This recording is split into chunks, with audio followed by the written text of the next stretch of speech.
రంగా గారు ఏ ఒక్క వర్గానికి చెందిన వ్యక్తి కాదు, ఏ ఒక్క కులానికి చెందిన వ్యక్తి కాదు, అణగారిన వర్గాలందరికీ అన్ని కులాల వారికి చెందిన వ్యక్తి.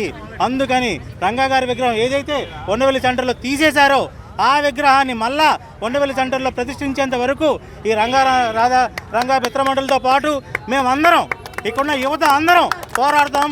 అలానే విగ్రహాన్ని ఉండవల్లి సెంటర్లో సాధించుకుంటాం.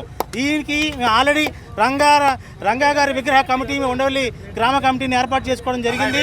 దీని సందర్భంగా వచ్చే వర్ధంతి నాటికి ఇక్కడ విగ్రహం ఏర్పాటు చేసే విధంగా ముందుకు సాగుతామని ఈ సందర్భంగా తెలియజేస్తున్నాం. మండలి సహకారంతో గత 36 సంవత్సరాలుగా ఉండవల్లి సెంటర్లో రంగా గారి వర్ధంతి సందర్భంగా ఇక్కడ అన్నదాన కార్యక్రమం ఎప్పుడు జరుగుతూ ఉంటుంది. ఉండవల్లి గ్రామం అంటే ఎవరికైనా గుర్తొచ్చేది రంగా గారి విగ్రహం మాత్రమే.